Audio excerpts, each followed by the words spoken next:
આજરોજ અમરેલી નગરપાલિકાની અંદર ભારતીય જનતા પાર્ટીની બોર્ડ બન્યા બાદ આજ પ્રથમવાર જ્યારે બેઠક બોલાવવામાં આવી ત્યારે અમરેલી નગરપાલિકાના પ્રમુખ તરીકે વૈશાલીબેન સંદીપભાઈ માંગરોળિયા, ઉપપ્રમુખ તરીકે વિરલભાઈ પોપટ, કારોબારી ચેરમેન તરીકે મૌલિક ઉપાધ્યાય, દંડક તરીકે દિલાભાઈ વાળા અને શાસક પક્ષના નેતા તરીકે સંગીતાબેન ચાવડાની નિયુક્તિ કરવામાં આવી છે। ત્યારે આજરોજ અમે ભારતીય જનતા પાર્ટી અને અમરેલીના મતદારો જે અમને ખોબલે મત આપી અને વિજય બનાવ્યા તે તમામ મતદાર ભાઈઓ બહેનોનો તેમજ ભારતીય જનતા પાર્ટી અમરેલીના ધારાસભ્ય શ્રી કૌશિકભાઈ વેકરિયા તેમજ સંગઠન શહેર ભાજપ પરિવારનો અમે ખૂબ ખૂબ આભાર માનીએ। જય શ્રી રામ। સૌપ્રથમ તો હું ભારતીય જનતા પાર્ટીના શીર્ષસ્થ નેતૃત્વનો આભાર માનું છું।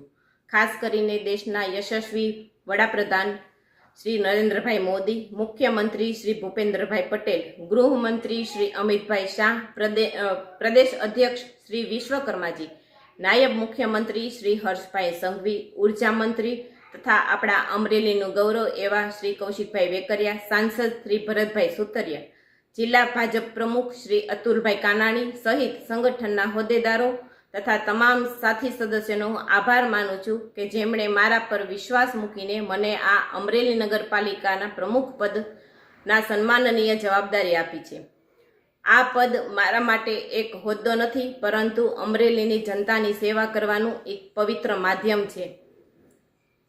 મિત્રો, અમરેલી આપણું ઘર છે અને આ ઘરનો વિકાસ એ જ પાયાની સર્વોચ્ચ પ્રાથમિકતા છે। આગામી સમયમાં અમારું મુખ્ય લક્ષ્ય અમરેલી શહેરમાં રોડ, રસ્તા અને આંતરમાળખાકીય સુવિધાઓને વધુ મજબૂત બનાવવી, પીવાના પાણી તથા ડ્રેનેજ જેવી પાયાની સુવિધાઓનું સુદૃઢીકરણ કરવું, શહેરની સ્વચ્છતા અને સુંદરતામાં વધારો કરવો અને સરકારી યોજનાઓનો લાભ છેવાડાના માનવી સુધી પહોંચાડવો। હું અમરેલીના તમામ નાગરિકોને ખાતરી આપું છું કે અમારી આખી ટીમ વડાપ્રધાન શ્રી નરેન્દ્રભાઈ મોદીના સૌનો સાથ, સૌના વિકાસના મંત્ર સાથે પારદર્શક અને લોકાભિમુખ શાસન આપશે। પત્રકાર મિત્રો અને જનતાના સકારાત્મક સૂચનોને અમે હંમેશા અપનાવશું। તમે સૌએ જે સ્નેહ અને સમર્થન આપ્યું તે બદલ હું આપનો ખૂબ ખૂબ આભાર વ્યક્ત કરું છું।